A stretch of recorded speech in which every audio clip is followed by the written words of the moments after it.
sakit dan sulitnya perjuangan orang yang jatuh cinta itu sebuah kenikmatan. Saudara-saudari yang terkasih, salam sejahtera bagi kita semua. Saya ingin berbagi sebuah renungan yang merupakan jawaban saya terhadap sebuah pertanyaan dari salah seorang umat yang bertanya menyangkut maksud dari perkataan Yesus, di mana aku berada, di situ pelayanku berada. Nah, untuk ini, bagi saya kita perlu mengingat salah satu pernyataan Yesus pada sebuah Injil. Apapun yang kau lakukan bagi salah seorang ya dari saudaraku yang paling hina ini, itu kau lakukan untuk aku. Yang paling hina di sini tentu adalah orang-orang yang dikategorikan sebagai yang miskin, yang sakit, yang terlantar, pengungsi, orang terpenjara, korban kejahatan, sampah masyarakat, termasuk di sana para penjahat, koruptor, para wanita tuna susila, dan lain sebagainya yang terkategori sebagai sampah masyarakat, yang sering kita anggap sebagai orang yang paling hina. Dan Yesus justru mengidentikan dirinya dengan mereka-mereka itu. Yesus tidak mengidentikan dirinya dengan orang-orang khusus, yang kudus, orang-orang yang baik-baik saja, tetapi dengan semua orang dalam semua keadaan, dalam semua kondisinya, termasuk penjahat, pendosa, bahkan musuh-musuh. Jadi, di mana ada situasi yang berisi orang-orang demikian, di situ pula lah seharusnya orang-orang Kristen itu ada. Artinya, perjuangan kekristenan adalah perjuangan untuk berpihak dan memperjuangkan hal-hal yang berbau kejujuran, memperjuangkan hal-hal yang berbau kebenaran, memperjuangkan nasib orang lain, memperjuangkan kemanusiaan tanpa pandang bulu, tanpa berhasrat untuk menyelamatkan yang satu dan mengorbankan yang lain, tanpa berhasrat untuk melihat kapan ya orang berdosa yang itu kena akibat. Perjuangan orang Kristen haruslah perjuangan karena cinta dan bukan karena kebencian, sehingga hasratnya adalah menyelamatkan dan bukan membinasakan. Saudara-saudari, sampai pada tahap ini saya menjadi terpikir dengan beberapa isu terakhir ketika Paus Fransiskus itu menerima orang-orang LGBT plus transgender dalam sebuah perjamuan makan bersama dengan para gelandangan orang-orang yang tak memiliki tempat tinggal. Apa sebenarnya yang ada di balik pikiran dari paus kita ini? Nah, dalam salah satu refleksi saya, sebenarnya inilah yang sedang dipikirkan dan direnungkan oleh Paus Fransiskus. Benar bahwa gereja Katolik itu memperjuangkan kebenaran, menegakkan kerajaan Allah. Tetapi dengan jalan cinta, bukan dengan jalan kebencian. Dia memperjuangkan kerajaan Allah, tetapi bukan dengan cara mengorbankan, menyingkirkan, dan mengusir yang seolah-olah bertentangan dengan itu. Ketika Yesus mengatakan, apapun yang kau lakukan bagi salah seorang dari saudaraku yang paling hina ini, itu kau lakukan untuk aku. Bukankah seringkali kita menganggap hina orang-orang yang demikian? Tetapi apa yang kita bisa lakukan dengan mereka, mengangkat derajat mereka, itu juga bagian ketulusan cinta kita kepada Kristus. Memang agak aneh terdengar, kenapa bisa mencintai orang-orang yang terkategori dalam LGBT+, kok dikategorikan sebagai mencintai Kristus, bukankah itu dosa? Nah, disinilah kebijaksanaan itu perlu, membedakan antara kemanusiaan dan tindakan yang bertentangan dengan kemanusiaan. Tindakan pelacuran, tindakan mengganti kelamin, tindakan itu adalah dosa. Tindakan persetubuhan bersama lawan jenis ataupun sesama jenis di luar dari hukum gereja adalah dosa. Dan kita perlu menentang itu. Tetapi menentang tindakan kejahatan tidak membenarkan kita untuk memusuhi kemanusiaan. Saya sangka inilah yang sedang diperjuangkan oleh Paus Fransiskus. Ya. Saudara-saudari, mungkin kita akan berkata, menjadi orang Kristen itu ternyata berat. Ya, terlalu banyak tuntutan kaidah, perlu kebijaksanaan, tidak sekedar hitam dan putih, tetapi perlu kejelian untuk menangkap isi hati Tuhan.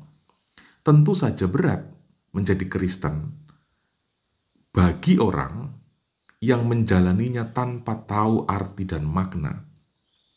Ya, sekali lagi, menjadi Kristen itu memang berat, tetapi bagi orang yang menjalaninya, tetapi tidak tahu tujuannya atau apa sebenarnya, tujuan dibalik ketika dia dipanggil untuk mengikuti Kristus.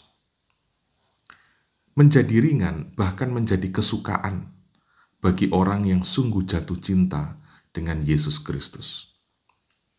Perjuangan orang Kristen akan menjadi terasa berat kalau dijalani tanpa cinta yang mendalam akan Kristus. Orang Kristen yang jauh dari cinta akan Kristus akan mengeluh setiap saat dan akan memberontak terhadap bentuk-bentuk cinta kasih yang searah dengan cinta kasih Kristus. Sebaliknya, perjuangan orang Kristen akan menjadi sesuatu yang membawa sukacita kalau dijalani dengan cinta dan dalam kebersamaan dengan Yesus Kristus. Saudara-saudari, menjadi Kristen, menjadi Katolik, itu bukan sekedar mengikuti rumus hukum matematika, tetapi ada unsur spiritualitas yang perlu untuk dicermati dan didalami terus-menerus. Bertanya dan bertanya, Tuhan Yesus, benarkah Engkau menginginkan dan mengharapkan hal ini terjadi? Apakah yang sedang saya perjuangkan, hidup yang sedang saya jalani, itu searah dengan maksud ketika dahulu Engkau memanggil saya menjadi pengikut-Mu, menjadi Kristen? Ini harus direnungkan dan ditanyakan terus-menerus. Jika tidak, kita bisa ujuk-ujuk justru menjadi pengkhianat. Sekalipun wajah kita adalah wajah Kristiani. Lagi pula saudara-saudari, mari kita juga menyadari bahwa menjadi Kristen itu bukan sekedar untuk mengamankan diri. Menjadi Kristen itu bukan sekedar untuk mengamankan gereja, bukan untuk membuat gereja memiliki benteng tinggi yang tidak tertembus oleh apapun, yang di dalamnya berisi orang-orang tanpa dosa, untuk berlindung dan untuk cari keamanan. Bukan seperti itu. Menjadi Kristen adalah bergabung dalam perjuangan Yesus Kristus. Kalaupun kemudian hancur karena mencintai, itulah hakikat gereja. Daripada bertahan kokoh, tetapi karena perjuangan atas dasar kebencian dan permusuhan. Apa artinya jaya, tetapi terisolasi? Lebih baik kita terlihat rapuh, hancur, tetapi terjadi karena mencintai. Sekali lagi, perjuangan gereja, perjuangan kekristenan harusnya adalah searah dengan perjuangan hidup Yesus Kristus. Kita harus ingat, ujung dari perjuangan Kristus adalah kematian. Dan perjuangan gereja juga harus mengantarnya pada titik yang seperti itu. Rela diludahi, rela dicaci maki, dirajam sedemikian rupa, bahkan disalibkan. Tetapi ketika anak manusia ditinggikan pada salib, disitulah dia akan menarik semua orang datang kepadanya. Saudara-saudari, puncak dari misi gereja adalah menjadi seperti Kristus. Jadi jangan salah pikir, jangan salah kaprah dalam menilai bahwa gereja atau kita harusnya seperti ini, menyingkirkan yang sana, memilih saja yang ini, supaya kita aman, supaya kita jaya, supaya kita kokoh. Sekali lagi, perjuangan gereja adalah harus berakhir dan berpuncak sebagaimana Kristus di atas bukit Golgota. Maka, kalau dalam hidup ini tidak ada yang kita perjuangkan, atau sekedar cari aman, tidak ada yang berani kita korbankan, termasuk nama baik kita sendiri, tidak mampu untuk kita korbankan dan persembahkan, itu artinya kita belum sungguh-sungguh menjadi Kristen. Kalau ada komunitas gerejawi yang perjuangannya hanya untuk mengamankan diri sendiri terus, hanya untuk mencari jumlah, hanya untuk mencari pengikut, membesarkan diri, sembari membangun tembok supaya tidak tersentuh oleh yang lain. Bagi saya itu bukan perjuangan Yesus Kristus, bukan perjuangan kekristenan. Ya, hati-hati, setan juga bisa masuk secara sangat halus mengelabui perjuangan mengatasnamakan iman Kristiani. Maka saudara-saudari, kalau ada orang Kristen hanya hidup untuk memperjuangkan kepentingan dirinya sendiri, kalau ada komunitas gereja hanya hidup untuk memperjuangkan komunitasnya sendiri, apalagi sambil mengejek-ngejek komunitas lain, mengejek-ngejek kelompok beriman sesama Kristen yang lain, bagi saya ia bukan mengabdi Kristus, sebaliknya mengabdi pada diri sendiri, bahkan mengabdi setan, dan menjadikan Yesus Kristus sekedar sebagai tameng, sekedar sebagai perisai, sekedar sebagai pesuruh, sebagai jembatan, sebagai sarana, sebagai pelayan untuk mensukseskan kepentingan pribadinya. Jangan menjadi Kristen untuk menjadikan Yesus sekedar sebagai kendaraan. Kita menjadi Kristen karena Yesus adalah tujuan. Saudara-saudari, penting juga disadari bahwa kesuksesan hidup Kristiani itu bukan pada meningkatnya kekayaan. Kesuksesan hidup Kristiani bukan pada jumlah kita bertambah banyak. Bukan. Bukan pada rezeki nomplok. Bukan pada kesehatan yang selalu prima. Bukan pada karir yang selalu akan naik membaik. Bukan karena terlihat banyak teman. Bukan hanya ketika terlihat banyak penggemar dan populer. Bukan itu puncak dari kekristenan kita. Kalau menjadi Kristen bukan itu puncak dari keimanan kita.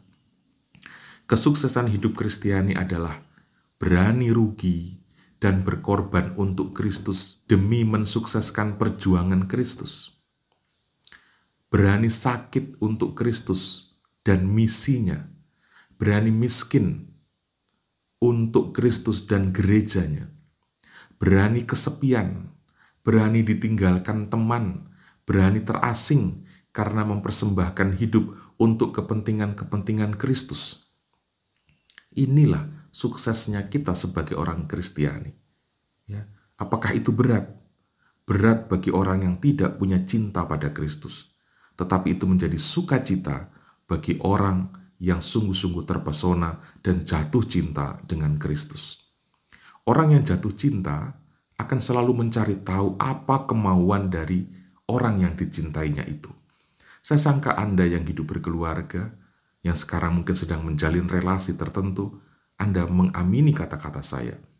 Orang yang jatuh cinta adalah orang yang selalu berpikir siang dan malam, apa yang membahagiakan, apa yang disukai oleh orang yang saya cintai, itulah yang saya persembahkan, yang saya perjuangkan. Meskipun terasa sakit dan sulit, sakit dan sulitnya perjuangan orang yang jatuh cinta itu sebuah kenikmatan. Demikian saya sangka dengan hidup beriman kita.